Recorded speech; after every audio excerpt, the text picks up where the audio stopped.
ಕೆಂಬಾವಿ ಬಂದಿದ್ದೀವಿ. ಇಲ್ಲೂ ಕೂಡ ನಾವು ಹೆಂಗೆ ಗಟ್ಟಿಯಾಗಿ ಒಂದು ಸಮಾಜನ ಸಂಘಟನೆ ಮುಖಾಂತರ ಕಟ್ಬೋದು ಅನ್ನೋದು ಬಹಳ ಮುಖ್ಯ. ನಾನು ಎಲ್ಲಾದ್ರೂ ಬೆಂಗಳೂರು ಬಿಟ್ಟು ಎಲ್ಲಾದ್ರೂ ಹೆಚ್ಚು ಸರಿ ನಾನು ಬಂದಿದ್ದೀನಿ ಅಂದ್ರೆ ಅದೇ ಇದು ಕಲಬುರಗಿ ಯಾದಗಿರಿ ಜಿಲ್ಲೆಗಳಿಗೆ. ಇಲ್ಲಿ ನಾವು ಹೆಂಗೆ ಫೋಕಸ್ ಮಾಡ್ತಾ ಇದ್ದೀವಿ ಹೆಚ್ಚಾಗಿ, ಬಟ್ ನಮ್ಗೆ ಎಲ್ಲ ಕರ್ನಾಟಕದ 6 ಕೋಟಿ 7 ಕೋಟಿ ಜನರು ಬೇಕಾಗ್ತದೆ. ಎಲ್ಲರ ಜೊತೆಗೆ ಸೇರಿ ನಮಗೆ ಸಮಾಜ ಕಟ್ಬೋದು ಅಂತ ನಾನು ಇವಾಗ ನಿಮ್ಮ ಮುಂದೆ ಒಂದು 25 ನಿಮಿಷ ಒಂದು ಪ್ರೆಸೆಂಟೇಷನ್ ಹೇಳಕ್ಕೆ ಇಷ್ಟಪಡ್ತೀನಿ. ಆ ಒಂದು 20-25 ನಿಮಿಷ ನೀವು ತಾಳ್ಮೆಯಿಂದ ಕೇಳಿ ಮತ್ತೆ ನೀವು ಫೋನ್ ಸೈಲೆಂಟ್ ಮಾಡಿ ಅದರ ನಂತರ ಕೆಂಬಾವಿಗೆ ಹೆಂಗೆ ಇದನ್ನ ನಾವು ಸೇರಿಸಿ ಇದನ್ನ ಕಟ್ಬೋದು, ಇದು ಯಾವ್ದು ಸರಿ ಇದೆ ಯಾವ್ದು ಸರಿ ಅನ್ಸಲ್ಲ ಅನ್ನೋದು ಈ ಬಹಿರಂಗವಾಗಿ ನಾವು ಚರ್ಚೆ ಮಾಡೋಂತ ಹೇಳಕ್ಕೆ ಇಷ್ಟಪಡ್ತೀನಿ. ಈಗಾಗಲೇ ಶರಣರಿಗೆ ನಾನು ಧನ್ಯವಾದ ಹೇಳಕ್ಕೆ ಇಷ್ಟಪಡ್ತೀನಿ. ಇವಾಗ ನಮ್ಮ ಸಮಾನತೆಯ ವಿಚಾರಗಳನ್ನ ಅದನ್ನ ಹೆಂಗೆ ಥಿಯರಿಯಿಂದ ಪ್ರಾಕ್ಟೀಸಿಗೆ ಹೆಂಗೆ ನಾವು ಇಡ್ಬೋದು ಅನ್ನೋದು ನಿಮ್ಮ ಮುಂದೆ ಹೇಳಕ್ಕೆ ಇಷ್ಟಪಡ್ತೀನಿ. ಮೊದಲನೇದಾಗಿ ನಾವು ಕರ್ನಾಟಕ ಮತ್ತು ಭಾರತಕ್ಕೆ ಪರ್ಯಾಯ ರಾಜಕಾರಣ ನಿಮ್ಮ ಮುಂದೆ ಹೇಳ್ತಾ ಇದ್ದೀವಿ. ಪರ್ಯಾಯ ಚಿಂತನೆಗಳು, ಪರ್ಯಾಯ ಚರ್ಚೆಗಳು, ಪರ್ಯಾಯ ಆಲೋಚನೆಗಳು ಇದ್ದಷ್ಟು ಪ್ರಜಾಪ್ರಭುತ್ವ ಗಟ್ಟಿಯಾಗುತ್ತೆ. ಸೊ ನಾವು ಸಮಾಜದ ವಿಚಾರ ನಿಮ್ಮ ಮುಂದೆ ಹೇಳಕ್ಕೆ ಇಷ್ಟಪಡ್ತೀವಿ. ಮೊದಲನೇದಾಗಿ ನಾವು ಯಾವ ಬದಲಾವಣೆ ಮತ್ತು ಪರಿವರ್ತನೆ ಬಯಸುವುದಾಗಿದ್ದಾಗ ನಮ್ಮ ಶತ್ರುಗಳ ಗುರುತಿಸಬೇಕು. ನಮ್ಮ ಶತ್ರುಗಳು ಯಾವ ಜಾತಿಯವರಲ್ಲ, ಯಾವ ಧರ್ಮದವರಲ್ಲ, ಯಾವ ಭಾಷೆಗಳಲ್ಲ. ನಮ್ಮ ಶತ್ರು ಅಂದ್ರೆ ಅಸಮಾನತೆ ಮತ್ತು ಅನ್ಯಾಯದಲ್ಲಿ ಕೂಡಿರೋ ವ್ಯವಸ್ಥೆ. ಈ ವ್ಯವಸ್ಥೆನೇ ಅನ್ಯಾಯವಾಗಿದೆ. ಈ ವ್ಯವಸ್ಥೆಯಲ್ಲಿ ಯಾರ್ಯಾರ ಜಾತಿ, ಲಿಂಗ, ವರ್ಗ, ಕುಟುಂಬ, ಭಾಷೆಯಲ್ಲಿ ಪ್ರಬಲರಿರ್ತಾರೋ ಅವರ ಪರವಾಗಿ, ಅವ್ರ ಸುತ್ತಮುತ್ತ ಇರೋ ಪರವಾಗಿ ಈ ವ್ಯವಸ್ಥೆ ನಡೀತಾ ಇದೆ. ಬೇರೆ ಎಲ್ಲರಿಗೂ ಬೇರೆ ಹಂತಕ್ಕೆ ಅನ್ಯಾಯ ಆಗ್ತಾ ಇದೆ ಅನ್ನೋದು ನಮ್ಮ ವಾದ. ಸೊ ನಮ್ಮ ಶತ್ರು ಈ ಅಸಮಾನತೆ ಮತ್ತು ಅನ್ಯಾಯದಲ್ಲಿ ಕೂಡಿರೋ ವ್ಯವಸ್ಥೆ. ಈ ವ್ಯವಸ್ಥೆನ ಸರಿಪಡಿಸಬೇಕು, ಒಂದು ಉತ್ತಮ ಸಮಾಜ ಕಟ್ಟಬೇಕು ಅಂತ ನಾವು ರಾಜಕಾರಣಿಗಳು ಆಯ್ಕೆ ಮಾಡ್ತೀವಿ. ರಾಜಕಾರಣಿಗಳು ಆದರೆ ದುರಂತ ಏನಂದ್ರೆ ಮತ್ತೆ ವಿಪರ್ಯಾಸ ಏನಂದ್ರೆ ರಾಜ್ಯದ ಹಿತಾಸಕ್ತಿಗಳಿಗಿಂತ ಅವರ ಸ್ವ ಅಧಿಕಾರ, ಸ್ವಹಣ ಮತ್ತೆ ಸ್ವ ಪ್ರತಿಷ್ಠೆಗಾಗಿ ಅನೇಕ ಕೆಲಸ ಮಾಡ್ತಾ ಇದ್ದಾರೆ. ಇದು ಒಂದು ಪಕ್ಷದ ಒತ್ತಡಗಳು ಇರಬಹುದು, ಅಥವಾ ಅವರ ಇಚ್ಛಾಶಕ್ತಿಯ ಕೊರತೆ ಇರಬಹುದು, ಅವರ ಧೈರ್ಯದ ಕೊರತೆ ಇರಬಹುದು. ಆದ್ರೆ ರಾಜ್ಯದ ಹಿತಾಸಕ್ತಿಗಳಿಗಿಂತ ಸ್ವ ಹಿತಾಸಕ್ತಿಗಾಗಿ ಕೆಲಸ ಮಾಡ್ತಾ ಇದ್ದಾರೆ ನಮ್ಮ ವಾದ. ಸೊ ನಾವೇನ್ ಮಾಡಬೇಕು? ಇವೆಲ್ಲ ನಿಮ್ಗೆ ರೀತಿಯಲ್ಲಿ ಹೋರಾಟ ಮಾಡ್ಕೊಂಡು ಬಂದಿದ್ದೀರಾ, ನ್ಯಾಯಕ್ಕೋಸ್ಕರ ಹೋರಾಟ ಮಾಡಿದ್ದೀರಾ, ಸಾಮಾಜಿಕ, ಆರ್ಥಿಕ, ಶೈಕ್ಷಣಿಕ ಬೇರೆ ಹೋರಾಟಗಳು. ನಾವಿವತ್ತಿನ ದಿನ ಪೊಲಿಟಿಕಲ್ ಆಕ್ಟಿವಿಸಂ ಮಾಡಬೇಕು. ರಾಷ್ಟ್ರೀಯ ಸ್ಥಾಪಿತ ಹಿತಾಸಕ್ತಿಗೆ ವಿರುದ್ಧ ನಮ್ಮ ಹೋರಾಟ. ನಾವಿದು ಪೊಲಿಟಿಕಲ್ ವ್ಯಾಖ್ಯಾನ ಏನ್ ಹೇಳ್ತೀವಿ ಅಂದ್ರೆ ಎಡ ಮಧ್ಯ ಬಲ ಅಂತ ನಾವು ವ್ಯಾಖ್ಯಾನಿಸ್ತೀವಿ. ಎಡಪಂಥಿ ಅಂದ್ರೆ ಕೇರಳದ ಪಕ್ಷಗಳು, ಕಾಂಗ್ರೆಸ್ ಪಕ್ಷಗಳು, ಅವರು ಒಂದು ಮುಂಚೆ ಕೇರಳ, ತ್ರಿಪುರ, ವೆಸ್ಟ್ ಬೆಂಗಾಲ್ ಅಲ್ಲಿ ಇದ್ದಿದ್ದು, ಬಟ್ ಈಗ ಕೇರಳದಲ್ಲಿ ಮಾತ್ರ ಇರೋದು ಎಡಪಂಥಿ ಅಂದ್ರೆ. ಬಲಪಂಥಿ ಕರ್ನಾಟಕದ 35% ವೋಟ್ ತಗೊಂಡು ದೇಶದಲ್ಲಿ 38%, ಕೇಂದ್ರದಲ್ಲಿ 3 ಸಲ ಗೆದ್ದಿರೋದು ಹಿಂದುತ್ವ ಈ ಒಂದು ರೀತಿ ಬಲಪಂಥಿ ಎಂದು. ಮಧ್ಯಪಂಥ ಯಾವುದು? 62ರಿಂದ 65% ರಾಜ್ಯ ಸರ್ಕಾರದ ಪಕ್ಷಗಳು, ಯಥಾಸ್ಥಿತಿ ಪಕ್ಷಗಳು, ಅಧಿಕಾರ ಹಪ್ಪಿಸುವ ಪಕ್ಷಗಳು, ಅಧಿಕಾರ ಬಂದ ಮೇಲೆ ಯಥಾಸ್ಥಿತಿ ಕಾಪಾಡಿಕೊಂಡು ಏನು ವ್ಯವಸ್ಥೆ ಏನು ಪರಿವರ್ತನೆ ಮಾಡದಿರೋ ಪಕ್ಷಗಳೇ ಅದು ಒಂದು ಮಧ್ಯಪಂಥ. ಸೊ ಈ ಎಡ ಮಧ್ಯ ಬಲ ಅನ್ನೋದು ಇವತ್ತಿನ ದಿನ ಪೊಲಿಟಿಕಲ್ ವ್ಯಾಖ್ಯಾನ. ನಾವ್ಯಾರು, ನಮ್ಮ ಸಿದ್ಧಾಂತ ಏನು? ಮುಖ್ಯವಾದ ಸ್ಲೈಡ್. ನಮ್ಮ ಸಿದ್ಧಾಂತ ಸಮಾನತೆ, ನ್ಯಾಯ, ವೈಜ್ಞಾನಿಕತೆ ಮತ್ತು ಸಂವಿಧಾನ ಪೀಠಿಕೆ. ನಾವೆಲ್ಲ ಬೇರೆ ಬೇರೆ ಜಾತಿಗಳು ಹುಟ್ಟಿದೀವಿ, ಬೇರೆ ಬೇರೆ ಊರುಗಳಲ್ಲಿ ಹುಟ್ಟಿದೀವಿ, ಬೇರೆ ಬೇರೆ ಧರ್ಮಗಳಿಗೆ, ಲಿಂಗಗಳು ಹುಟ್ಟಿದೀವಿ. ಯಾವ್ದು ನಮ್ಮ ಆಯ್ಕೆ ಅಲ್ಲ. ಆದ್ರೆ ಹುಟ್ಟಿದ ಮೇಲೆ ಏನ್ ಮಾಡ್ತೀವಿ ಅದು ನಮ್ಮ ತನ. ಹುಟ್ಟಿದ ಮೇಲೆ ನಮ್ಮ ಸಮಾಜ ಸಮಾನತೆಗೋಸ್ಕರ ನಿಂತ್ಕೊಳ್ಳೋದು ನಮ್ಮ ಕರ್ತವ್ಯ. ಸಮಾನತೆ ಅನ್ನೋದು ಸಂವಿಧಾನ ಪೀಠಿಕೆಯಲ್ಲಿದೆ. ಅದ್ರ ಜೊತೆ ನ್ಯಾಯ. ನ್ಯಾಯ ಅಂದ್ರೆ ಏನ್ ವ್ಯಾಖ್ಯಾನಿಸ್ತೀನಿ ಅಂದ್ರೆ ಇತಿಹಾಸದ ತಪ್ಪುಗಳನ್ನು ಸರಿಪಡಿಸೋದು. ಇತಿಹಾಸ ತಪ್ಪು ಸರಿಪಡಿಸಬೇಕು ಅಂದ್ರೆ ನಮ್ಮ ವೈಜ್ಞಾನಿಕತೆ, ವೈಜ್ಞಾನಿಕ ಮನೋಭಾವ ಆರ್ಟಿಕಲ್ 51 ಹೆಚ್ಚಬೇಕು, ಮತ್ತೆ ಸಂವಿಧಾನ ಪೀಠಿಕೆಗೆ ಎತ್ತಿಡಬೇಕು. ಇವತ್ತಿನ ದಿನ ಸಂವಿಧಾನದ ಅಡಿಯಲ್ಲಿ 2900 ಪಕ್ಷಗಳು ರಿಜಿಸ್ಟರ್ ಆಗಿದೆ. ಇವೆಲ್ಲರೂ ಬೇರೆ ಹಂತ ನಾವು ಸಂವಿಧಾನ ಎತ್ತಿಡಿತಾ ಇದೀವಿ. ಸಂವಿಧಾನ ಜೈಲಿಂದ ತೆಗಿತಾರೆ, ಸಂವಿಧಾನ ಜಾಥಾ ಮಾಡ್ತಾರೆ ಕೆಲವರು. ನಮ್ಮ ಪ್ರಕಾರ ಇವು ಯಾರು ಸಂವಿಧಾನ ಎತ್ತಿಡಿತಾ ಇಲ್ಲ. ಯಾರಾದ್ರೂ ಸಂವಿಧಾನದ ವಿಚಾರಗಳು, ಮೂಲ ಆಶಯಗಳು ಎತ್ತಿಡಿತಾ ಇದ್ದಾರೆ ಅಂದ್ರೆ ಅದು ನಮ್ಮಂತ ನಿಮ್ಮಂತ ಸಮಾಜವಾದಿಗಳು ಮಾತ್ರ. ಸೊ ನಾವು ಈ ಸಂವಿಧಾನ ಪೀಠಿಗೆ ಎತ್ತಿಡಿಬೇಕು ಅಂದ್ರೆ, ಬಹಳ ಸಮಾಜ ಕಟ್ಟಬೇಕು ಅಂದ್ರೆ ಶಕ್ತಿ ರಚನೆಗೆ ಪ್ರತಿರೋಧ ತರಬೇಕು. ಪ್ರತಿಯೊಂದು ನಿಂತಿದ್ದ ಶಕ್ತಿ ರಚನೆಗಳು ಬೇರೆ. ಜಾತಿ, ಲಿಂಗ, ವರ್ಗ, ಭಾಷೆ, ಉದ್ಯೋಗ, ಸಾಂಸ್ಕೃತಿಕ ವಿಚಾರಗಳು ಇವೆಲ್ಲ ಶಕ್ತಿ ರಚನೆ. ಆ ಶಕ್ತಿ ರಚನೆಗೆ ಪ್ರತಿರೋಧ ಹೇಗೆ ತರೋದು? ತಳಮಟ್ಟದಿಂದ ಏರ್ಸೋದು, ಮೇಲಿಂದ ಇಳಿಸೋದು, ಒಂದು ಸಮಾಜ. ನಾನು ಉದಾಹರಣೆ ಕೊಡ್ತೀನಿ ನಿಮಗೆ. ಆರ್ಥಿಕ ಶಕ್ತಿ ರಚನೆ. 1% ದುಡ್ಡಿರೋ ಉಳ್ಳವರಂತ 40ರಿಂದ 50% ಆಸ್ತಿ ಇದೆ. ಬಡ 50% ಹತ್ರ ಕೇವಲ 6% ಇದೆ. ಬಹುಶಃ ನೀವೆಲ್ಲರೂ ಆ ಬಡ 50% ಅಲ್ಲೇ ಬರ್ತೀರಾ ಬೇರೆ ಆರ್ಥಿಕ. ಸೊ ಇದನ್ನ ನಾವು ಹೆಂಗ್ ಸರಿಪಡಿಸ್ಬೇಕು? ಆ 1% ಮೇಲೆ ಪ್ರಗತಿಪರವಾಗಿ ತೆರಿಗೆ ಹಾಕಿ ಇಳಿಸಿ ಮರು ಹಂಚಿಕೆ ಮಾಡಿ 50% ಮೇಲೆ. ಸೊ ಅದೇ ನಾನು ಹೇಳಿದ ತಳಮಟ್ಟದಿಂದ ಏರಿಸೋದು, ಮೇಲಿಂದ ಇಳಿಸೋದು, ಒಂದು ಸಮಾಜ ಕಟ್ಟೋದು. ಅದೇ ಇಲ್ಲಿ ತೋರಿಸೋದು. ಇದೇ ರೀತಿ ಸ್ಟ್ರಕ್ಚರ್ ಅಲ್ಲಿ ಈ ಮೇಲಿಂದ ಪ್ರಗತಿಪರವಾಗಿ ತಳಮಟ್ಟದಿಂದ ಏರಿಸಿ ಸಮಾಜ ಕಟ್ಟೋದು. ಇದನ್ನ ನಾವೇನ್ ಮಾಡೋದು ಅಂದ್ರೆ ಇದು ನಾವು ಎಡಪಂಥ ಬಲಪಂಥ ಮಧ್ಯಪಂಥ ನಮ್ಮದೇ ಆದ ಒಂದು ಬಾಬಾ ಸಾಹೇಬ್ ಅಂಬೇಡ್ಕರ್ ಅದನ್ನ ಭಾರತೀಯ ಪಂಥ ಅಂತಾರೆ. ನಾವು ಅದನ್ನ ಅಂಬೇಡ್ಕರ್ ಪೆರಿಯಾರ್ ಕಾಂಚೀರಾಮ 20ನೇ ಶತಮಾನದಲ್ಲೂ ನಮ್ಮದೇ ಆದ ಒಂದು ಸತ್ಯಪಂಥ. ಬಾಬಾ ಸಾಹೇಬ್ ಅಂಬೇಡ್ಕರ್ ಅವರು ಇಂಡಿಪೆಂಡೆಂಟ್ ಲೇಬರ್ ಪಾರ್ಟಿಯನ್ನು 1936 ಕಟ್ಟಿ ಅದನ್ನ 17 ಸೀಟ್ನಲ್ಲಿ 15 ಸೀಟ್ ಗೆಲ್ತಾರೆ, ಯಶಸ್ವಿ ಆಗ್ತಾರೆ. ಬಾಂಬೆ ಪ್ರೆಸಿಡೆನ್ಸಿ ತಂದೆ ಪೆರಿಯಾರ್ ದ್ರಾವಿಡ ಮೂವ್ಮೆಂಟ್ ಅನ್ನೋದು ಇವತ್ತಿಗೂ ತಮಿಳುನಾಡಿನಲ್ಲಿ ಗಟ್ಟಿಯಾಗಿ 1967 ಇವತ್ತು ಪ್ರಾದೇಶಿಕ ಗಟ್ಟಿಯಾದ ಶಕ್ತಿ ಅಲ್ಲಿದೆ. ಯಾವ ಹಿಂದಿಯನ್ ಡೆಲ್ಲಿ ಪಕ್ಷಗಳು ಇವತ್ತಿಗೂ ಬಂದಿಲ್ಲ ಸದ್ಯಕ್ಕೆ. ಕಾಂಶೀರಾಮ್ ಜಿ ಅವರು ಯುಪಿನಲ್ಲಿ ಬಹುಜನ ಅಂತ ಪರಿಕಲ್ಪನೆ ಸಾಮಾಜಿಕ ನ್ಯಾಯ ಕಟ್ಟಿ 80 ದಶಕ 90 ದಶಕದಿಂದ 2006 ತನಕ ಇತ್ತು. 2007 12 ಬಹುಮತ ಬರ್ತಾರೆ. ಸೊ ಈ ಒಂದು ಅಂಬೇಡ್ಕರ್ ಪೆರಿಯಾರ್ ಕಾಂಶೀರಾಮ್ ಸತ್ಯವಂತನ ನಾವು ಇವತ್ತು 2025 ಹೆಂಗೆ ಕರ್ನಾಟಕಕ್ಕೆ ಸಮ ಸಮಾಜ ಕಟ್ಬೋದು ಅನ್ನೋದ್ರ ಮುಂದೆ 10 ಪಾಯಿಂಟ್ ಮತ್ತು ಹೆಚ್ಚುವರಿಗಳು ಮತ್ತು ರಾಜಕೀಯ ಪಕ್ಷದ ರಚನೆ ನಿಮ್ಮ ಮುಂದೆ ಇಡಕ್ಕೆ ಇಷ್ಟಪಡ್ತೇವೆ. ಸೊ ನಮಗೆ 10 ಪಾಯಿಂಟ್ಸ್ ಮತ್ತೆ ಎಕ್ಸ್ಟ್ರಾಸ್ ಮತ್ತೆ ಅದನ್ನೇ ಪೊಲಿಟಿಕಲ್ ಫಾರ್ಮೇಶನ್ ನಿಮ್ಮ ಮುಂದೆ ಇಡ್ತೀವಿ. ನಾಲ್ಕು ನಮಗೆ ಅಸಮಾನತೆ ಶುರುವಾಗಿದ್ದು 10 ವರ್ಷಗಳಿಂದ ಅಲ್ಲ. ಈ ಅಸಮಾನತೆಯ ವ್ಯವಸ್ಥೆ 10 ರಿಂದ 12 ಸಾವಿರ ವರ್ಷಗಳಿಂದ ಮೊದಲನೇ ಅಸಮಾನತೆ ನಮಗೆ ಪುರುಷ ಪ್ರಧಾನದ ವ್ಯವಸ್ಥೆ. ಅದಕ್ಕೆ ನಾವು ಪ್ರತಿರೋಧ ಕೊಡಬೇಕು. ಇವತ್ತು ನಮಗೆ ಲಿಂಗ ಅಸಮಾನತೆ ದೊಡ್ಡ ಮಟ್ಟದಲ್ಲಿ ಒಂದು ತಾಂಡವಾಡ್ತಾ ಇದೆ. ಅದರಲ್ಲಿ ನಾವು ಒಂದು ಆರ್ಥಿಕತೆಯಲ್ಲಿ ಸುರಕ್ಷತೆಯಲ್ಲಿ ಆಗಿರ್ಬೋದು, ಸ್ವಾತಂತ್ರ್ಯವಾಗಿರ್ಬೋದು, ಲಿಂಗ ಸಮಾನತೆ ನಮ್ಗೆ ಬೇಕು.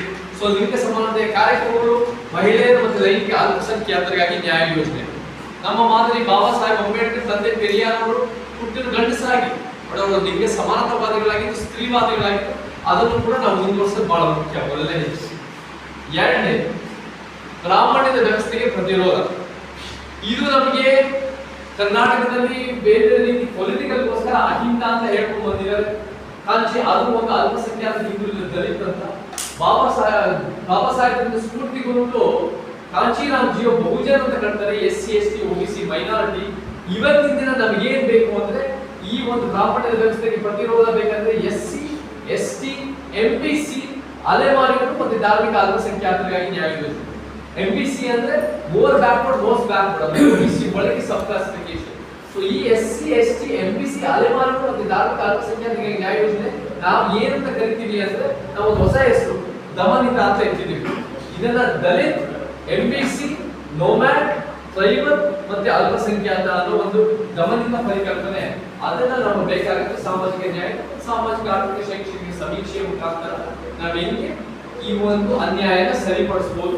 ಸೊ ಬ್ರಾಹ್ಮಣ್ಯದ ವ್ಯವಸ್ಥೆಗೆ ಎರಡನೇದು ನಾವು ಪ್ರತಿರೋಧ ತರಬೇಕು. ಮೂರನೇದು ಬಂಡವಾಳಶಾಹಿ ವ್ಯವಸ್ಥೆಗೆ ಪ್ರತಿರೋಧ.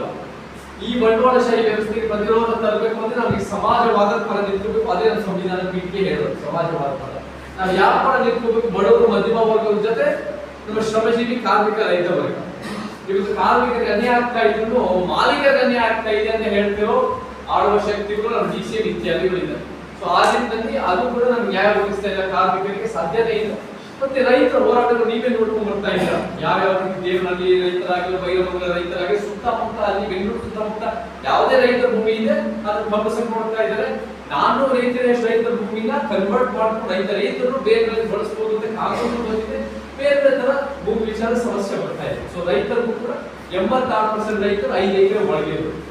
ಭೂಮಿ ವಿಚಾರದಲ್ಲಿ ನಮಗೆ ಹೇಗೆ ಅದು ನ್ಯಾಯ ಒದಗಿಸಬಹುದು, ಭೂಮಿ ಕಾರ್ಪೊರೇಟ್ ಕಂಪನಿಗಳು ಕೊಡೋಕ್ಕಿಂತ ಹೇಗೆ ಒಂದು ತಳ ಸಮುದಾಯಗಳು ಅನ್ಯಾಯ ಆಗಿರೋದು, MBCಗಳು, ದಲಿತರಿಗೆ, ಯಾರಿಗೆ ಭೂ ರಹಿತ ವರ್ಗಕ್ಕೆ ನ್ಯಾಯ ಒದಗಿಸಬೇಕು, ಅದು ನಮ್ಮ ಉದ್ದೇಶ ಇರಬೇಕು. ಉದ್ಯೋಗ ಅಂದ್ರೆ ಹಿಂಗೆ ನಾವು ಬೆಳೆಸ್ತಾ ಹೋಗೋದು. ಯುವಕರಿಗೆ ಬೇರೆ ಉದ್ಯೋಗ ಬೇರೆ ಕಡೆ ಬರೀ ಬೆಂಗಳೂರಲ್ಲಿ ಅಷ್ಟೇ ಅಲ್ಲ, ಬೇರೆ ಕಾರ್ಪೊರೇಟ್ ಕಂಪನಿಗಳಿಂದ ಅಷ್ಟೇ ಅಲ್ಲ, ಬಹಳ ಮುಖ್ಯವಾಗಿ ಈ ಕಲ್ಯಾಣ ಕರ್ನಾಟಕ ಭಾಗದಲ್ಲಿ ನಾವು ಉದ್ಯೋಗ ಹೆಂಗ್ ಬೆಳೆಸಬಹುದು. ಅದರಿಂದ ಈ ಅತಿ ನಗರೀಕರಣ ಬೆಂಗಳೂರು ಕಡಿಮೆ ಆಗ್ತಾ ಬರುತ್ತೆ. ತೆರಿಗೆಗಳು ನಮ್ಮ ಯಾವುದೇ ಪಕ್ಷ ಬಂದು 4 ಲಕ್ಷ ಕೋಟಿ ಬೊಕ್ಕಸದಲ್ಲಿರುತ್ತೆ. ಅದನ್ನ ಹೆಚ್ಚಳ ಮಾಡಬೇಕು ನಮ್ಮ ಉದ್ದೇಶ. ಹೆಚ್ಚಳ ಹೇಗೆ ಮಾಡೋದು? GST ಮಾಡಿಕೊಂಡು, ಜನಸಾಮಾನ್ಯರ ಟ್ಯಾಕ್ಸ್ ಹಾಕೊಂಡು, ಬಸ್ ಮೇಲೆ ದರ ಹಾಕೊಂಡು, ನಂದಿನಿ ಹಾಲನ್ನ ಜಾಸ್ತಿ ಮಾಡೋದಲ್ಲ. ನೀವ್ ಹೆಂಗ್ ಮಾಡಬೇಕು ಅಂದ್ರೆ ಆ ಶ್ರೀಮಂತರು ಉಳ್ಳವರು 1% ಇರ್ತದೋ ಖಂಡಿತ ಪರವಾಗಿ ಐಷಾರಾಮಿ ಗಾಡಿಗಳಾಗಿರ್ಬೋದು, ಅವ್ರ ಪ್ರಾಪರ್ಟಿ ಟ್ಯಾಕ್ಸ್ ಆಗಿರ್ಬೋದು, ಕರೆಂಟ್ ಅವ್ರ ಮೇಲೆ ಹಾಕಿ ಅದನ್ನ ಇಳಿಸಿ ನಾವು ಮರು ಹಂಚಿಕೆ ಮಾಡಬೇಕು. ಸೊ ಆ ತೆರಿಗೆಗಳು ಬಹಳ ಮುಖ್ಯ. ಒಂದಕ್ಕೊಂದು ಇಂಟರ್ ಕನೆಕ್ಟ್ ಇದೆ. ಮತ್ತೆ ಖಾಸಗೀಕರಣ ವಿರೋಧಿ, ಅದು ಕೂಡ ಖಾಸಗಿ ಕಂಪನಿಗಳು ಹೋಗ್ಬಿಟ್ಟು ಜನಸಾಮಾನ್ಯರ ಆಸ್ತಿ ಜನರ ಹತ್ರ ಎಸ್ಕೋಬೇಕು. ಸೊ ಸೊ ಈ ಸಮಾಜವಾದದ ಪರ ಆಲೋಚನೆ ನಮಗೆ ಬಹಳ ಮುಖ್ಯ. ನಾಲ್ಕನೇದು ಸೆಕ್ಯುಲರಿಸಂ. 1976 ಸೆಕ್ಯುಲರ್ ಪದ ಸಂವಿಧಾನ ಸೇರಿಸಲ್ಪಟ್ಟಿದೆ. ಸುಪ್ರೀಂ ಕೋರ್ಟ್ ಎತ್ತಿದೆ ಬೇಸಿಕ್ ಸ್ಟ್ರಕ್ಚರ್ ಆಫ್ ಕಾನ್ಸ್ಟಿಟ್ಯೂಷನ್ ಅಂತ ಒಪ್ಕೊಂಡಿದೆ. ಈ ಸೆಕ್ಯುಲರಿಸಂ ಅಂದ್ರೆ ಏನು? ಸರ್ವಧರ್ಮ ಸಮನ್ವಯ ಅಲ್ಲ. ನೀವು ಯಾರು ಬೇಕಾದ್ರೂ ನಿಮ್ ಡಿಕ್ಷನರಿ ನೋಡಿ, ಸೆಕ್ಯುಲರಿಸಂ ಗೂಗಲ್ ತೆಗೆದು ನೋಡಿ. ಸೆಕ್ಯುಲರಿಸಂ ಅಂದ್ರೆ ಸರ್ಕಾರಗಳಿಗೂ ಧರ್ಮಗಳಿಗೂ ಪ್ರತ್ಯೇಕತನ. ಸರ್ವಧರ್ಮ ಎಲ್ಲ ಸೇರ್ಕೊಂಡು ಮಾಡೋದಲ್ಲ, ಪ್ರತ್ಯೇಕತನ. ಆರ್ಟಿಕಲ್ 25 ಅಡಿಯಲ್ಲಿ ನಿಮ್ಮ ಮನೆಯಲ್ಲಿ ನಿಮ್ಮ ಧರ್ಮ ಅಥವಾ ಧರ್ಮೇತರವಾಗಿ ಅಥವಾ ನಿಮ್ಮ ಇಷ್ಟ, ನಿಮ್ಮ ಸ್ವಾತಂತ್ರ್ಯ, ನಿಮ್ಮ ಧರ್ಮ ಕ್ಷೇತ್ರ ನೀವು ಪಾಲನೆ ಮಾಡಬೇಕಿದೆ. ಸರ್ಕಾರಗಳು ವೈಯಕ್ತಿಕವಾಗಿ ಏನೇ ಇದ್ರು ಯಾವುದೇ ಧರ್ಮದ ಪರವಾಗಿಲ್ಲದೆ ಅವರು ಒಂದು ದತ್ತಾಂಶ ಆಧಾರಿತವಾಗಿ ಅಭಿವೃದ್ಧಿ ಮಾಡಬೇಕು ಹೊರತು ಧರ್ಮ ಆಧಾರಿತವಾಗಿ ಅಲ್ಲ. ಅದೇ ನಮ್ಮ ಸೆಕ್ಯುಲರ್ ಮೂಲ ಆಶಯ. ಅಂದ್ರೆ ನೀವು ಅಧಿಕಾರದಲ್ಲಿದ್ದಾಗ ಬಹುಸಂಖ್ಯಾತ ಧರ್ಮ ಪರವಾಗಿದ್ದಷ್ಟು ಅಲ್ಪಸಂಖ್ಯಾತ ಧರ್ಮಗಳು ಮಾಡಿದಷ್ಟು ಕೋಮು ಶಕ್ತಿಗಳು ಬಂದು ದೊಡ್ಡ ಮಟ್ಟದ ಗೋಚರ ಗೊಂದಲಾಗುತ್ತೆ. ಸೊ ಪ್ರತ್ಯೇಕತೆ ಉಳಿಸೋದು ನಮ್ಮ ಪಾಯಿಂಟ್ 4. 5ನೇ ಭಾಷಾ ಹಕ್ಕುಗಳು, ಸಾಂಸ್ಕೃತಿಕ ವಿಚಾರಗಳು, ಪ್ರಾದೇಶಿಕತೆ. ಇವತ್ತು ಕರ್ನಾಟಕ ತರನೇ ನಮ್ಮ ದೇಶ ಪ್ರೇಮ, ಕರ್ನಾಟಕ ತರನೇ ನಮ್ಮ ಭಾರತೀಯತೆ. ಇವತ್ತು ನಮಗೆ ಭಾಷೆಗಳಲ್ಲೂ ಒಂದು ಶಕ್ತಿ ರಚನೆ ಇದೆ. ಹಿಂದಿ, ಇಂಗ್ಲಿಷ್, ಸಂಸ್ಕೃತ ಅನ್ನೋದು ಅರ್ಥ ಇದೆ. ಹಿಂದಿ ರಾಷ್ಟ್ರೀಯತೆ ದಾಳಿ, ಇಂಗ್ಲಿಷ್ ಆರ್ಥಿಕ ದಾಳಿ, ಸಂಸ್ಕೃತ ಸಾಂಸ್ಕೃತಿಕ ದಾಳಿ, ಮಧ್ಯದಲ್ಲಿ ಕನ್ನಡ, ತಲಮಟ್ಟದ ತುಳು, ಕೊಡವ, ಬ್ಯಾರಿ, ಲಂಬಾಣಿ, ಆದಿವಾಸಿ ಭಾಷೆಗಳು ಅಂತ ನೀವು ಏನ್ ಮಾಡೋದು? ತಲಮಟ್ಟದ ಭಾಷೆಗಳು ಬೆಳೆಸೋದು, ಮೇಲೆ ಬೆಳೆಸೋದು, ಭಾಷೆ ಸಮಾನತೆ, ಸಾಂಸ್ಕೃತಿಕವಾದ ನಮ್ಮ ಜಾನಪದ ವಿಚಾರಗಳು, ನಮ್ಮ ಒಂದು ಬೇರೆ ಬೇರೆ ಸಾಂಸ್ಕೃತಿಕ ವಿಚಾರಗಳು ತಿಳಿದು ಒಂದು ಸಮುದಾಯ ಹುಟ್ಟಿದ ತಕ್ಷಣ ನೀವು ಸಂಸ್ಕೃತಿ ಶ್ರೇಷ್ಠ ಅಂತ ಹೇಳಕ್ಕಾಗಲ್ಲ. ನಮಗೆ ಸಾಂಸ್ಕೃತಿಕವಾದ ನ್ಯಾಯ ಬೇಕಾಗುತ್ತೆ. 6ನೇ ಪರಿಸರ ಸಂರಕ್ಷಣೆ ಮತ್ತು ನೀರು. ಇವತ್ತು ನಮಗೆ ಬೇರೆ ಬೇರೆ ಲಾಬಿಗಳು, ಬೇರೆ ಭೂಮಿ, ಗಣಿಗಾರಿಕೆ, ಮರಳು, ರೆಸಾರ್ಟ್ ಇತ್ಯಾದಿ ಇವೆಲ್ಲ ಕೂಡ ದೊಡ್ಡ ಮಟ್ಟದ ಹಾವಳಿ ನಡೆಸ್ತಾ ಇದೆ. ಈ ಬೇರೆ ಬೇರೆ ಭಾಗಗಳಲ್ಲಿ ಸಮಸ್ಯೆ ಆಗ್ತಾ ಇದೆ. ಅದು ಜನರಿಗೆ ಆರೋಗ್ಯ ಸಮಸ್ಯೆ, ಅದು ಕಂಟಾಮಿನೇಷನ್ ಆಗ್ತಾ ಇದೆ, ಆರೋಗ್ಯ ಎಲ್ಲ ರೀತಿಯಲ್ಲೂ ಸಮಸ್ಯೆ ಆಗ್ತಾ ಇದೆ. ಸೊ ಇದನ್ನ ನಾವೇ ನಿಯಂತ್ರಣ ಮಾಡಬಹುದು. ಹೆಚ್ಚಿನ ಪರಿಸರ ಸ್ನೇಹಿ ಕಾರ್ಯಕ್ರಮಗಳು, ನೀರು, ಜಲಮೂಲಗಳು ಎತ್ತಿರಬಹುದು, ಅರಣ್ಯ ವಿಸ್ತರಣೆ. ಯಾಕಂದ್ರೆ ನಮ್ಗೆ ನಾಡ್ ಬೇಕು ಅಂದ್ರೆ ಕಾಡು ಬೇಕೇ ಬೇಕು. ಅದು ಕೂಡ ನಮ್ಮ ಬಹಳ ಮುಖ್ಯವಾದ ಒಂದು ಹೋರಾಟ. ಪರಿಸರ ಸ್ನೇಹ ಮತ್ತು ನೀರು, ಪರಿಸರ ಸ್ನೇಹಿ ರೀತಿಯಲ್ಲಿ ಉಳಿಸೋದು ಮತ್ತೆ ನೀರು ತರೋದು. 7ನೇದು ಭ್ರಷ್ಟಾಚಾರ ಎಲ್ಲ ರೀತಿ ಕಾರಣ ಮಾಡ್ತಾ ಇದೆ ನಮ್ಗೆ ಗೊತ್ತಿದೆ. ಭ್ರಷ್ಟಾಚಾರ ಹೆಂಗೆ ಅದನ್ನ ಕಡಿವಾಣ ಹಾಕಬೇಕು ಅಂದ್ರೆ ನಾವು ಲೋಕಲ್ ಲೆವೆಲ್ ಫೈಟ್ ಮಾಡೋದಲ್ಲ, ಮೇಲಿಂದ ಇಳಿಸ್ತಾವ. ಮೇಲೆ ಯಾರಿತ್ತು ಮಿನಿಸ್ಟರ್ಗಳು ಮತ್ತೆ MLAಗಳು ಇಂತರ ಮೇಲೆ ಒಂದು ಲೋಕಾಯುಕ್ತನ ಬಲಪಡಿಸಿ ಪಾರದರ್ಶಕ ನೀತಿಗಳು ತಪ್ಪುಗಳ ವಿರುದ್ಧ ಕ್ರಮ, RTI ಜಾಗೃತಿ ತರೋದು ಬಹಳ ಮುಖ್ಯ ಆಗಿದೆ. ಸೊ ಈ ತರ ಭ್ರಷ್ಟಾಚಾರ ಒಂದೇ ಇಶ್ಯೂ ಇಟ್ಕೊಂಡು ನಾವು ಪೊಲಿಟಿಕಲ್ ಮೂವ್ಮೆಂಟ್ ಮಾಡ್ತೀವಿ ಅಂದ್ರೆ ಸಾಧ್ಯ ಇಲ್ಲ. ಬಟ್ 10 ಪಾಯಿಂಟ್ ಮತ್ತು ಹೆಚ್ಚುವರಿಗಳಲ್ಲಿ ಭ್ರಷ್ಟಾಚಾರ ಬಹಳ ಮುಖ್ಯ ಆಗಿದೆ. ಇಲ್ಲಿ ನೋಡಿ, ಅಭಿವ್ಯಕ್ತಿ ಸ್ವಾತಂತ್ರ್ಯ, ಪ್ರತಿಭಟನೆ ಸ್ವಾತಂತ್ರ್ಯ, ಮಾಧ್ಯಮ ಸ್ವಾತಂತ್ರ್ಯ. ಪಾಯಿಂಟ್ 8 ಇವಾಗ ನಡೀತಿರೋ ಮೀಡಿಯಾದಲ್ಲಿ ಈ ವಿಚಾರಗಳೇ ಬಹಳ ಗಟ್ಟಿಯಾಗಿ ನಡೀತಾ ಇರೋದು. ನಮಗೆ ಆರ್ಟಿಕಲ್ 19 ಪ್ರಕಾರ ನಾವು ಏನ್ ಎತ್ತಿರಿಬೇಕು, ಯಾವ್ದಾದ್ರು ಕಡಿವಾಣ ಹಾಕಬೇಕು, ಬಹಳ ದೊಡ್ಡ ಚರ್ಚೆಗಳಾಗಬೇಕು. ಅದಕ್ಕೆ ಸಂಬಂಧಪಟ್ಟ ನಾವು ಇವತ್ತು ಬರೀ ಅಧಿಕಾರ ಬರೋದಷ್ಟೇ ಅಲ್ಲ, ನಾವು ಒಂದು ಗಟ್ಟಿಯಾದ ಪ್ರಜಾಪ್ರಭುತ್ವ, ನ್ಯಾಯಯುತವಾದ ಪ್ರಜಾಪ್ರಭುತ್ವ ಕಟ್ಟೋದು ನಮ್ಮ ಉದ್ದೇಶ ಆಗಬೇಕು. ಯಾವಾಗ ಸರ್ಕಾರಗಳು ಅವರ ಒಂದು ರೀತಿಯ ಒಂದು ಪ್ರಜಾಪ್ರಭುತ್ವ ಕಪಿಮುಷ್ಟಿ ಇಟ್ಕೊಳ್ತಾರೋ ಮೊದಲೇ ಬಲಿಪಶುವಾಗದೆ 19 ಅಭಿವ್ಯಕ್ತಿ ಸ್ವಾತಂತ್ರ್ಯ. ಇದು ಕೂಡ ಬಹಳ ಮುಖ್ಯವಾದ ಹೋರಾಟ. 9ನೇ ಆರೋಗ್ಯ ಮತ್ತು ಶಿಕ್ಷಣದ ಪರಿವರ್ತನೆ. ನಮ್ಗೆ ಗೊತ್ತಿದೆ, ಶಿಕ್ಷಣ ಮತ್ತು ಆರೋಗ್ಯದ ವ್ಯವಸ್ಥೆ ದೊಡ್ಡ ಮಟ್ಟದ ವ್ಯಾಪಾರೀಕರಣ ಆಗಿದೆ. ಯಾರು ದುಡ್ಡಿರೋದು ಅವರೇ ಬೆಳ್ಕೊಳ್ತಾ ಇರ್ತಾರೆ, ಅವ್ರ ಮಕ್ಕಳು ಮೊಮ್ಮಕ್ಕಳೇ ಬೆಳೀತಾ ಇರ್ತಾರೆ, ಒಳ್ಳೆ ದೊಡ್ಡ ದೊಡ್ಡ ಶಾಲೆಗಳು, ದೊಡ್ಡ ದೊಡ್ಡ ಹಾಸ್ಪಿಟಲ್ ಅವರೇ ಜೀವಂತವಾಗಿರ್ತಾರೆ. ಯಾರು ದುಡ್ಡಿಲ್ವೋ ಬೇರೆ ಬೇರೆ ಹಂತಕ್ಕೆ ಅವರಿಗೆ ಅನ್ಯಾಯ ಆಗ್ತಾ ಇದೆ. ಈ ಶಿಕ್ಷಣದ ವ್ಯವಸ್ಥೆ ಅನ್ಯಾಯವಾಗಿದೆ. ಸೊ ಏನ್ ಮಾಡೋದು? ಸರ್ಕಾರಿ ಶಾಲೆಗಳು, ಸರ್ಕಾರಿ ಆಸ್ಪತ್ರೆಗಳನ್ನ ಬೇರೆ ಬೇರೆ ರೀತಿನ ಬೆಳೆಸೋದು. ಈ ಒಂದು ಕಾರ್ಪೊರೇಟ್ ಶಾಲೆ, ಕಾರ್ಪೊರೇಟ್ ಹಾಸ್ಪಿಟಲ್ ಸ್ವಲ್ಪ ಕಡಿವಾಣ ಹಾಕೋದು. ಇದಕ್ಕೆ 2 ಬೇಕಾಗುತ್ತೆ, 2 ಎಂಬುಗಳು. ಒಂದು ಮನಸ್ಥಿತಿ, 2ನೇದು ಮನಿ. ಮನಸ್ಥಿತಿ ಬೇಕಾಗತ್ತೆ ಅಂದಾಗ ಈ ಸರ್ಕಾರಗಳು ಆ ಮನೋಭಾವ ಇಲ್ಲ. ದುಡ್ಡು ಬೇಕು ಅಂದ್ರೆ ಏನೇನು ತಪ್ಪಿದ್ದು ನಾನು ಹೇಳ್ತೀನಿ. ಯಾವ ರೀತಿ ಹೆಚ್ಚಳ ಮಾಡಿ, ಬೊಕ್ಕಸ ಹೆಚ್ಚಳ ಮಾಡಿ, ಈ ರೀತಿ ಓವರ್ ಶಾಲೆಗಳು, ಆಸ್ಪತ್ರೆಗಳು ದೊಡ್ಡ ಪ್ರಮಾಣದ ಬದಲಾವಣೆ ಬೇಕಾಗುತ್ತೆ. ನಮ್ಮ ಪಠ್ಯ ಪುಸ್ತಕ ವಿಚಾರದಲ್ಲೂ ನಮಗೆ ಸತ್ಯ ಬೇಕಾಗುತ್ತೆ. ನಾವು ಕೈಕೊಳ್ಳಿ ನಮ್ಗೆ ಯಾವ ವಿಚಾರದಲ್ಲಿ ನಮ್ಗೆ ಕಷ್ಟ ನಡೀತಾ ಇದೆ. ಮ್ಯಾಥ್ಸ್ ಸೈನ್ಸ್ ಅಲ್ಲ, ಕಾಮರ್ಸ್ ಅಲ್ಲ, ಆರ್ಟ್ಸ್ ನಲ್ಲಿ, ಹ್ಯುಮ್ಯಾನಿಟೀಸ್ ನಲ್ಲಿ. ಈ ಆರ್ಟ್ಸ್, ಹ್ಯುಮ್ಯಾನಿಟೀಸ್ ಮತ್ತು ಇತಿಹಾಸದಲ್ಲೇ ದೊಡ್ಡ ಘರ್ಷಣೆ ಮಾಡಿದ್ರು. ಬಾಬಾ ಸಾಹೇಬರು ಅದನ್ನೇ ಓದಿ, ಆರ್ಟ್ಸ್ ಹ್ಯುಮ್ಯಾನಿಟೀಸ್ ಓದಿರೋದೇ, ಅದು ಅವರೇ ಅದು ಓದಿರೋದು. ನಮಗೆ ನಿಜವಾಗ್ಲೂ ದೇಶ ಕಟ್ಟೋರೆ ಆರ್ಟ್ಸ್ ಸ್ಟೂಡೆಂಟ್ಸ್. ನಾವು ನಿಜವಾಗ್ಲೂ ಈ ಒಂದು ಪಠ್ಯಕ್ರಮ ಪುನರ್ರಚನೆ ಮತ್ತೆ ಇದನ್ನ ಓವರ್ ಆಲ್ ಪರಿಷ್ಕರಣೆ ನಾವು ಅದು ಕೂಡ ಸತ್ಯ ಇತಿಹಾಸ ತರಬೇಕು.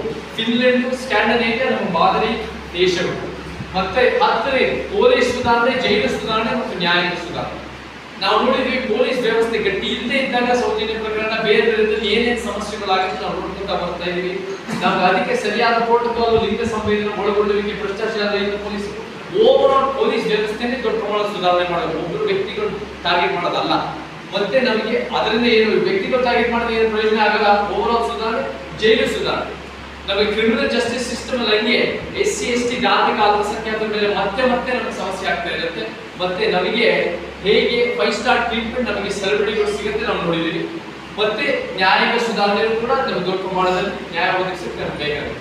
ಹೆಚ್ಚುವರಿ ನಗರ ಯೋಜನೆ, ಮೂಲಸೌಕರ್ಯ, ರೋಡ್, ಬ್ರಿಡ್ಜ್, ಚರಂಡಿ, ಪಬ್ಲಿಕ್ ಟ್ರಾನ್ಸ್ಪೋರ್ಟೇಷನ್, ಸ್ವಜನ ಪಕ್ಷಪಾತ ವಿರೋಧಿ, ತಂದೆ ಮಕ್ಕಳು ತಾತನ ಮಕ್ಕಳು ಮಾತ್ರ ಅಲ್ಲ ಎಲ್ಲರಿಗೂ ಅವಕಾಶ, ಪ್ರಾಣಿ ಪಕ್ಷಿ ಸಂರಕ್ಷಣೆ, ಆಹಾರ, ನೀವು ಸ್ವಾತಂತ್ರ್ಯ, ನಿಮ್ಮ ಮನೆಯಲ್ಲಿ ಪ್ರಾಣಿ ಪಕ್ಷಿ ನೋಡ್ಕೊಂಡು ಸರ್ಕಾರದ ಕರ್ತವ್ಯ, ಕ್ರೀಡಾ ನ್ಯಾಯ, ಕ್ರಿಕೆಟ್ ಆಡೋ ಗಂಡಸರು ಮಾತ್ರ ಅಲ್ಲ ಎಲ್ಲಾ ಸ್ಪೋರ್ಟ್ಸ್, ಕಬಡ್ಡಿ, ನಮ್ಮ ಮಹಿಳೆಯರ ಸ್ಪೋರ್ಟ್ಸ್ಗಳು, ನಮಗೆ ಬೇರೆ ನಮಗೆ ಹಾಕಿ, ವಾಲಿಬಾಲ್ ಬೆಳೆಸಲು, ತಂತ್ರಜ್ಞಾನ ಮತ್ತೆ AI, ತಂತ್ರಜ್ಞಾನ ಬಹಳ ಪ್ರಬಲ ಆಗ್ತಾ ಇದೆ. ಸೋಷಿಯಲ್ ಮೀಡಿಯಾ, AI ಎಲ್ಲಾ ರೀತಿ ಅದನ್ನ ಅರ್ಥ ಮಾಡ್ಕೋಬೇಕು, ಅದನ್ನ ಏನ್ ಕಡಿಮೆ ಅದನ್ನ ಯೂಸ್ ಮಾಡ್ಬೇಕು. ಪ್ರವಾಸಿ, ಸಾಂಸ್ಕೃತಿಕ, ಐತಿಹಾಸಿಕ ನಾಡುಗಳ ಉನ್ನತಿ ಬೆಳೆಸಬೇಕು. ಕರ್ನಾಟಕದ ವೃತ್ತಿಪರ ನ್ಯಾಯ, ಎಲ್ಲಾ ಕೆಲಸನೂ ಸರಿ ಸಮಾನ ಘನತೆ, ಆರ್ಥಿಕತೆ ಕಡೆ ಹೋಗಬೇಕು. ಪ್ರಾದೇಶಿಕ ಸಮತೋಲನ, ಬೆಂಗಳೂರು ಬೆಳೆಯೋದಷ್ಟೇ ಅಲ್ಲ, ಕೆಲವು ಭಾಗಗಳು ಎಲ್ಲಾ ಭಾಗಗಳು ಬೆಳಿಬೇಕು. ಸಿಗರೆಟ್ ಮದ್ಯ ನಿರೋಧಕ ಶಿಕ್ಷಣ, ಸಿಗರೆಟ್ ಮದ್ಯ ಬಳಸೋ ಹಕ್ಕಿರ್ಬೋದು, ಬಳಸಿದ ತಿಳುವಳಿಕೆ ಮುಂದಿನ ಪೀಳಿಗೆ ಕೊಡಬೇಕು. ಅಂಗವೈಕಲ್ಯ ಆರ್ಟಿಕಲ್ 41, ವೃದ್ಧರ ಮತ್ತು ಮಕ್ಕಳ ಹಕ್ಕುಗಳು, ಉದ್ಯಾನವನ ಮತ್ತು ಆಟದ ಮೈದಾನಗಳನ್ನು ನಾವು ಬೆಳೆಸಬೇಕು. ಫೈನ್, ಇದೆಲ್ಲ ಏನ್ ಮಾಡೋದು? ಇವತ್ತು ಕೆಂಪಾವಿನ ನಮ್ಮ 122ನೇ ಸಮಾನತೆ ಸಭೆ ನಡೆಸ್ತಾ ಇದೆ. ಎಲ್ಲ ಕಡೆ ಕೋಲಿಷನ್ ಬಿಲ್ಡಿಂಗ್ ಮಾಡಿ ಎಲ್ಲಾ ಚಳುವಳಿಗಳು, ಎಲ್ಲಾ ಹೋರಾಟಗಾರರು, ಎಲ್ಲ ವಿಚಾರವಂತರು, ಎಲ್ಲ ಜನಪರ ಕಾಳಜಿಯವರ ಜೊತೆಗೆ ಸೇರಿ ನಾವ್ ಹೆಂಗೆ ನಮ್ಮ ಕ್ಷೇತ್ರದ ಏಳಿಗೆ ಹೆಂಗೆ ಕೈ ಜೋಡಿಸಿ ಕೆಲಸ ಮಾಡೋದು ಬಹಳ ಮುಖ್ಯ. ನೆಕ್ಸ್ಟ್ ಈ ಸೈಡ್ ಬಹಳ ಮುಖ್ಯ. ನಾವ್ ಇವತ್ತು ಒಂದು ಹೊಸ ಸಂಘಟನೆ ಕಟ್ತಾ ಇಲ್ಲ, ಇವೆಲ್ಲ ಹಿಂದಿನ ರೀತಿಯಲ್ಲಿ ಗಟ್ಟಿಯಾದ ಸಂಘಟನೆ ಕಟ್ಟಿ ಒಳ್ಳೆ ಕೆಲಸ ಮಾಡ್ತಾ ಇಲ್ಲ. ನಮ್ಮ ಪೊಲಿಟಿಕಲ್ ಮೂವ್ಮೆಂಟ್ ಮಾಡ್ತೀವಿ ಅಂದ್ರೆ ಒಮ್ಮತದ ಅಭ್ಯರ್ಥಿಗಳು ನಮಗೆ ಬೇಕಾಗ್ತದೆ. ಅಭ್ಯರ್ಥಿ ಅಂದ್ರೆ 5 ಅವಶ್ಯಕತೆಗಳಲ್ಲಿ, ಒಂದು ಸಿದ್ಧಾಂತದ ಮೇಲೆ ನಂಬಿಕೆ, ಒಂದು ನಿಮ್ಗೆ ನೀವು ಹಿಂದೂ ರಾಷ್ಟ್ರ ಅಂದ್ರೆ ಬಲಪಂಥ ಇದೆ, ನೀವು ಯಥಾಸ್ಥಿತಿ ರಾಮರಾಜ್ಯ ಅಂದ್ರೆ ಮಧ್ಯಪಂಥ ಇದೆ, ಕಮ್ಯುನಿಸ್ಟ್ ಅಂದ್ರೆ ಎಡಪಂಥಿ ಇದೆ. ನೀವು ಯಾವುದೇ ಜಾತಿಯವರು, ಲಿಂಗದವರು, ಮಾತೃಭಾಷೆಯವರು, ಧರ್ಮವಾಗಿ ನಮ್ಮ ಜೊತೆ ಸಿದ್ಧಾಂತ ಸಮಾಜ ಅಂದ್ರೆ ನಮ್ಮ ಜೊತೆ ಬನ್ನಿ. ಸೊ ಸಿದ್ಧಾಂತದ ನಂಬಿಕೆ. ಇದೇ ಕ್ಷೇತ್ರದ ಸಮೀಪದ ಸ್ಥಳೀಯರಾಗಿರೋದು ಬಹಳ ಮುಖ್ಯ. ಸ್ಥಳೀಯರಿದ್ದಾಗ ಜನರಿಗೆ ಸಂಪರ್ಕ ಇಟ್ಕೊಂಡು ಜನರ ಜೊತೆ ಕನೆಕ್ಷನ್ ಇರುತ್ತೆ. ಮೂರನೇ ಬಹಳ ಮುಖ್ಯವಾಗಿ ಸೇವಾ ಮನೋಭಾವ. ಸೇವೆಯಿಂದಲೇ ನಮ್ಮ ಪರಿವರ್ತನೆ ಆಗುತ್ತೆ. ಸೇವೆ ಇದ್ದಷ್ಟು ನಾವು ಒಳ್ಳೆ ಕೆಲಸ ಮಾಡಬಹುದು, ನಮ್ಮ ವೋಟ್ ಕನ್ವರ್ಟ್ ಆಗುತ್ತೆ. 4ನೇದು ಪ್ರಾಮಾಣಿಕ ಹಿನ್ನೆಲೆ ಬೇಕು, ಬೇರೆ ಕೇಸಸ್ ಬೇಡ. ಮತ್ತೆ 5ನೇದು ಆರ್ಥಿಕ ಭದ್ರತೆ. ಆರ್ಥಿಕ ಭದ್ರತೆ ಓಡಾಡಕ್ಕೆ, ಜನರ ಕಲ್ಪಕ್ಕೆ, ಜನರಿಗೆ ಒಂದಿಲ್ಲಿ ಅವರಿಗೆ ಸೇವೆ ಮಾಡೋಕ್ಕೆ ಮಿನಿಮಲ್ ಆದ ನಿಮ್ಮ ಕೆಲಸಕ್ಕೆ ತಲುಪಿಸುವಷ್ಟು ಒಂದು ಸೋರ್ಸ್ ಇರಬೇಕು. ಆ 5 ಅವಶ್ಯಕತೆ ಅಡಿಯಲ್ಲಿ ಕ್ಯಾಂಡಿಡೇಟ್ಸ್ ನಾವು ಹುಡುಕಬೇಕು. ನಿಮ್ ಕಡೆಯಿಂದಲೇ ಬರಬೇಕು, ನಿಮ್ ಕಡೆಯಿಂದಲೇ ನಿಮ್ಗೆ ಒಪ್ಪಿಗೆ ಇರೋದು. ಯಾರು ನನಗೆ ಇಷ್ಟಪಟ್ಟು ನಾನು ಆಗ್ತಾ ಇಲ್ಲ, ನಿಮ್ ಕಡೆಯಿಂದ ಬಂದು ಹಿಂಗ್ ಮಾಡಬೇಕು ಅಂತ ನಾವು ಪ್ಲಾನ್ ಮಾಡ್ಕೊಂಡು ಮಾಡೋದು. ನಾನು ಏನ್ ಮಾಡ್ತೇನೆ, ನಮಗೆ ಯಾವ MLA ಆಗೋದು, ಮಿನಿಸ್ಟರ್ ಆಗೋದು, MP ಆಗೋದು, ಯಾವ ಪೊಸಿಷನ್ ಹೋಲ್ಡ್ ಮಾಡೋಕ್ಕೂ ನಮಗೆ ಈ ರೀತಿ ಆಸೆ ಇಲ್ಲ. ನಮ್ಮ ಉದ್ದೇಶನೇ ಹಿಂದೆ ನಿಂತ್ಕೊಂಡು ಕೆಲಸ ಮಾಡೋದು. ಕಾಂಶಿರಾಮನ್ ನಮ್ಮ ಮಾದರಿ, ಅವರು ಕೂಡ ಹಿಂದೆ ನಿಂತ್ಕೊಂಡೇ ಕೆಲಸ ಮಾಡಿದ್ರು. ನಮ್ಗೆ ಇವತ್ತಿನ ದಿನ ಹೆಂಗೆ BJP ಒಂದು RSS ಇರುತ್ತೋ, ನಮಗೆ SDPF PFI ಇರುತ್ತೋ, ಕಮ್ಯುನಿಸ್ಟ್ ಪಾರ್ಟಿ ಒಂದು ಪಾಲಿಟ್ ಬ್ಯೂರೋ ಅನ್ನೋದು ಇರುತ್ತೆ. ನಮ್ಮದೇ ಆದ ಒಂದು ನಮ್ಮ ಸಮಾಜಕ್ಕೆ ಒಂದು ಪಾಲಿಟ್ ಬ್ಯೂರೋ ಕಟ್ಟಿ ಹಿಂದೆ ನಿಂತ್ಕೊಂಡು ಅಭ್ಯರ್ಥಿ ಆಯ್ಕೆ, ನೀತಿ ಯೋಜನೆ ನಿರ್ಧಾರ, ಆರ್ಥಿಕ ಪಾರದರ್ಶಕತೆಗೊಳಿಸುವುದು ನಮ್ಮ ಉದ್ದೇಶ. ಸೊ ನಮಗೆ ಮುಖ್ಯವಾಗಿ ಅಭ್ಯರ್ಥಿಗಳು 50ರಿಂದ 100, ಇವಾಗಲೇ 122 ನಮ್ಮ ಮತಕ್ಷೇತ್ರಗಳು 21, 22 ಬಂದಿದ್ದೀವಿ. 50ರಿಂದ 100 ಕ್ಯಾಂಡಿಡೇಟ್, ಅದು 120 ಆಗ್ಬೋದು, 20 ಆಗ್ಬೋದು. ಬಟ್ ಎಲ್ಲಿ ನಾವು ಒಳ್ಳೆ ಅಭ್ಯರ್ಥಿಗಳು, ಒಳ್ಳೆ ನಮಗೆ ಒಂದಿನ ಚಳುವಳಿಗಳು ಗಟ್ಟಿಯಾಗಿ ಕುಂತಿರ್ತವೆ, ಒಳ್ಳೆ ಸಂಘಟನೆಗಳ ಜೊತೆಗಾಗ್ತವೆ, ಅಲ್ಲಿ ನಾವು ಪ್ಲಾನ್ ಮಾಡೋಣ. ಈ ಪೊಲಿಟಿಕಲ್ ಪಾರ್ಟಿ ಸ್ಟ್ರಕ್ಚರ್ ಕೂಡ ಒಂದು ಪಿರಮಿಡಲ್ ಸ್ಟ್ರಕ್ಚರ್ ಪ್ಲಾನ್ ಮಾಡೋಣ. ಪಾಲಿಟ್ ಬ್ಯೂರೋ, ಸ್ಟೇಟ್ ಕಮಿಟಿ, ರಾಜ್ಯ ಸಮಿತಿ, ತಾಲೂಕು ಸಮಿತಿ, ಹೋಬಳಿ ಸಮಿತಿ, ಗ್ರಾಮ ಸಮಿತಿಗಳಂತ ನಾವು ಹೆಂಗೆ ಅದನ್ನ ಕಟ್ತಾ ಬರ್ಬೋದು ಅನ್ನೋದು ನಾವು ಪ್ಲಾನ್ ಮಾಡ್ಬೋದು. ಮತ್ತೆ ನಮಗೆ ಬೇರೆ ವಿಭಾಗಗಳು, ನಮಗೆ ವೈಜ್ಞಾನಿಕವಾಗಿ ಎಲ್ಲ ಕಡೆಯಿಂದ ಒಂದು ಕಾನೂನು ವಿಭಾಗ, ಆದಿವಾಸಿಗಳು, ದಲಿತರು, ಕಾರ್ಮಿಕರು, ರೈತರು, ಮಾಧ್ಯಮ, ಮಹಿಳೆಯರು, ಅಲೆಮಾರಿಗಳು, ಬೇರೆ ವಿಭಾಗಗಳು ತಂದು ಮತ್ತೆ ಒಂದು IT ಸೆಲ್ ಇದನ್ನು ಗಟ್ಟಿಗೊಳಿಸಬೇಕು. ಈ ಮ್ಯಾಪ್ ನಮಗೆ ಬಹಳ ಮುಖ್ಯವಾದ ಮ್ಯಾಪ್ ಇದೆ. ಇದು 2020 ತಲಾ ನಮಗೆ ಎಷ್ಟು ಒಂದು ವರ್ಷಕ್ಕೆ ಸಂಬಳ ಬರುತ್ತೆ? 2,20,000 ಆವರೇಜ್. ಎಲ್ಲಿ ಜಾಸ್ತಿ ಇದೆ ಅಂದ್ರೆ 5,5 ಲಕ್ಷ, ಎಲ್ಲೂ ಕಡಿಮೆ ಇದೆ ಕೆಂಪುದು 1 ಲಕ್ಷ. ಈ 5,5 ಲಕ್ಷ ಅಂತ ಎಲ್ಲಿದೆ ನೋಡಿ, ಡಾರ್ಕ್ ಹಸಿರು, ಅದು ಬೆಂಗಳೂರೇ. ಅಲ್ಲಿ ಬೆಂಗಳೂರಿನಲ್ಲಿ 5,5 ಲಕ್ಷ. ಅಲ್ಲಿ ನಿಮಗೆ ದುಡ್ಡು ಬರ್ಬೋದು, ಬಟ್ ಖರ್ಚು ವೆಚ್ಚನೂ ಇದೆ. ಅಲ್ಲಿ ಪವರ್ ಸೆಂಟರ್, ಅದು ಮೇನ್ ಕ್ಯಾಪಿಟಲ್ ಸೆಂಟರ್, ಎಲ್ಲ ದುಡ್ಡು ಅಲ್ಲೇ ಒಂದು ದೇವರಹಳ್ಳಿನಲ್ಲಿ ಆ ಒಂದು ಸದಾಶಿವನಗರ ಶೇಷರ್ಕೊಂಡು ಇಲ್ಲೇ ಬರ್ತಾ ಇದೆ. ಅಲ್ಲೇ ಒಂದು ಅಡ್ಜಸ್ಟ್ ಆಗಿ ಅವರವರ ಹತ್ರನೇ ಹೋಗ್ತಾ ಇದೆ. ಮಕ್ಕಳು ತಂದೆ ಮಕ್ಕಳು ತಾತ ಮೊಮ್ಮಕ್ಕಳೇ ಹೋಗ್ತಾ ಇದೆ. ಇಲ್ಲಿ ನೋಡಿ ಒಂದು ಅಂದ್ರೆ ಕೆಂಪುದಲ್ಲಿ ಆರ್ಥಿಕವಾಗಿ ಹಿಂದುಳಿದ್ರೆ ಬಹಳ, ಆರ್ಥಿಕದ ಜೊತೆ ಸಾಮಾಜಿಕ ಶೈಕ್ಷಣಿಕವಾಗಿ ಹಿಂದುಳಿತಾರೆ. ಕಲ್ಯಾಣ ಕರ್ನಾಟಕ, ಕಿತ್ತೂರು ಕರ್ನಾಟಕ, ಇಲ್ಲಿ ನೋಡಿ ಯಾದಗಿರಿ ನೋಡಿ 1.13, ಇಲ್ಲಿ 5.5 ಅಂದ್ರೆ 1.13. ಇಲ್ಲಿ ಕಲ್ಯಾಣ ಕರ್ನಾಟಕ, ಕಿತ್ತೂರು ಕರ್ನಾಟಕ, ಮಧ್ಯ ಕರ್ನಾಟಕ, ಈ ಚಾಮರಾಜನಗರ, ಮೈಸೂರು, ಕೋಲಾರ, ಚಿಕ್ಕಬಳ್ಳಾಪುರ ಈ ಭಾಗಗಳಲ್ಲಿ, ಮತ್ತೆ ಓವರ್ ಆಲ್ ಕರ್ನಾಟಕದಲ್ಲಿ ನಿಮಗೆ ಎಲ್ಲ ರೀತಿ ಆರ್ಥಿಕವಾಗಿ ಹಿಂದುಳಿದ್ರು ಇಲ್ಲಿ ಗಟ್ಟಿಯಾದ ಚಳುವಳಿಗಳು, ಸಂಘಟನೆಗಳಿದೆ. ನಾವು ಈ ಭಾಗಗಳಿಂದ ಬಂದು ಗಟ್ಟಿಯಾಗಿ ಸಂಘಟನೆ ಮಾಡಿ ಇಲ್ಲಿ ಬೆಂಗಳೂರು ಮೇಲೆ ಅಫೆಕ್ಟ್ ಮಾಡಿ, ಬೆಂಗಳೂರಲ್ಲಿ ಏನು ಅಲ್ಲಿ ಕೆಲವರಿಗೆ ಹೋಗ್ತಾ ಇದೆ ಅದನ್ನು ತಂದು ವಾಪಸ್ ಕರ್ನಾಟಕಕ್ಕೆ, ಅಖಂಡ ಕರ್ನಾಟಕ, ಕಲ್ಯಾಣ ಕರ್ನಾಟಕ, ಎಸ್ಪೆಷಲಿ ಕಲ್ಯಾಣ ಕರ್ನಾಟಕ ಪ್ಲಾನ್ ಇಟ್ಟು ನಾವು ಈ ಭಾಗದಲ್ಲಿ ಯಾದಗಿರಿ, ಕಲಬುರಗಿ, ರಾಯಚೂರು, ಬೀದರ್ ಈ ಭಾಗದಲ್ಲಿ ಫೋಕಸ್ ಮಾಡಿ ನಾವೀಗ ಬೆಳವಣಿಗೆ ಮಾಡಬಹುದು. ಬೇರೆ ಬೇರೆ ರೀತಿಯಲ್ಲಿ ನಮಗೆ ಉದ್ಯೋಗದಲ್ಲಾಗಿರ್ಬೋದು, ಇನ್ಫ್ರಾಸ್ಟ್ರಕ್ಚರ್ ಆಗಿರ್ಬೋದು, ಜನರ ಬದುಕಿನಲ್ಲಾಗಿರ್ಬೋದು, ಇದು ಕೂಡ ನಾವು ಬಹಳ ಮುಖ್ಯವಾದ ಉದ್ದೇಶ ಆಗುತ್ತೆ. ಈ ಮ್ಯಾಪ್ ನಮಗೆ 2020ರಲ್ಲಿ ಅದು ಹೆಂಗೆ ವೈಜ್ಞಾನಿಕವಾಗಿದೆ, ಅದೇನು ಸತ್ಯ ಇದೆ ನಮಗೆ ತೋರಿಸ್ಕೊಳ್ಳೋದು. ಕೊನೆಯದಾಗಿ ನಾವು ಒಂದು ಹೆಸರಿಡಬೇಕು ಅಂದ್ರೆ ಸಮಾನತೆ ಮತ್ತು ನ್ಯಾಯದೊಂದಿಗೆ ಒಂದು ಹೆಸರಿಡಬೇಕು. ನಾವು 2028 ಪ್ಲಾನ್ ಮಾಡಬೇಕು ಅಂದ್ರೆ 2027 ಲಾಂಚ್ ಮಾಡಿ ಅದರೊಳಗೆ ಎಲ್ಲ ರೆಡಿ ಆಗುತ್ತೆ. ಸೊ ನಾವೀಗ ನಾನು ಒಂದು 3 ತಿಂಗಳ ಮುಂಚೆ ಬಂದ್ಬಿಟ್ಟು ನಿಮಗೆ ಹೇಳೋದಲ್ಲ, ಅಥವಾ ಈಗ ಮಾಡ್ತೀನಿ ಅಂತ ಅಲ್ಲ, 3 ವರ್ಷ ಮುಂಚೆ ಬಂದು ನಿಮ್ಮ ಅಭಿಪ್ರಾಯಗಳು, ನಿಮ್ಮ ಸಲಹೆ ಸೂಚನೆಗಳು ಪಡೆದು ನಾವು ಇದನ್ನ ಕೆಂಪಾವಿಗೆ ಆಗಿರ್ಬೋದು, ಯಾದಗಿರಿ, ಕಲಬುರಗಿ, ಕಲ್ಯಾಣ ಕರ್ನಾಟಕ ಮತ್ತು ಅಖಂಡ ಕರ್ನಾಟಕಕ್ಕೆ ಹೆಂಗೆ ನಾವು ಮುಂದೆ ತಗೊಂಡು ಹೋಗ್ಬೋದು ಅಂತ ನಿಮ್ಮಿಂದ ಕೇಳಿ, ನಿಮ್ಮ ಅಭಿಪ್ರಾಯ ತಗೊಂಡು ಅದನ್ನ ಹೆಂಗೆ ಮುಂದೆ ಹೋಗ್ಬೋದು. ಕೊನೆಯದಾಗಿ ನಮ್ಮ ಶತಮಾನದ ಕವಿ ಕುವೆಂಪು ಹೇಳ್ತಾರೆ, ಸರ್ವರಿಗೆ ಸಮಪಾಡು, ಸರ್ವರಿಗೆ ಸಮಪಾಡು. ಇವತ್ತಿನ ದಿನ ನಮಗೆ ಪ್ರತಿಯೊಬ್ಬರಿಗೂ ಒಂದು ಜೀವನ ಸರಿಸಮಾನವಾದ ಅವಕಾಶ, ಘನತೆ, ಆರ್ಥಿಕತೆ ಕಟ್ಟುವ ಮುಖ್ಯ ಉದ್ದೇಶ ಇದೆ. ನಮಗಾಗಿರೋ ಅನ್ಯಾಯ ಮುಂದಿನ ತಲೆಮಾರುಗಳು ಆಗದೆ ನಾವು ಹೆಂಗೆ ಒಂದು ಸಮಾಜ ಕಟ್ಬೋದು ಅನ್ನೋದು ನಿಮ್ಮ ಮುಂದೆ ಪ್ರೆಸೆಂಟ್ ಮಾಡಿದ್ದೀನಿ. ನೀವು ಇವಾಗ ನಿಮ್ಮ ಸಲಹೆ ಸೂಚನೆ ಅಭಿಪ್ರಾಯ ಕೇಳ್ತಾ ನಾವು ಅದನ್ನ ಹೆಂಗೆ ಮುಂದೆ ತಗೊಂಡು ಹೋಗ್ಬೋದು ಅಂತ ನೀವು ಗೈಡ್ ಮಾಡಿ ಪ್ರತಿಯೊಬ್ಬರಿಂದ ಕಲಿಯಲು ಬೇಕಾದಷ್ಟು ಇರುತ್ತೆ ಅಂತ ನಿಮ್ಮ ತಾಳ್ಮೆಯಿಂದ ಕೇಳಿ ಧನ್ಯವಾದಗಳು. ಮತ್ತೆ ಶರಣರಿಗೆ ಮತ್ತೆ ನಮ್ಮೆಲ್ಲ ಸ್ನೇಹಿತರಿಗೆ ಧನ್ಯವಾದ ಹೇಳಿ ನಾನು ಮಾತು ಮುಗಿಸ್ತಾ ಇದ್ದೀನಿ. ಜೈ ಕರ್ನಾಟಕ.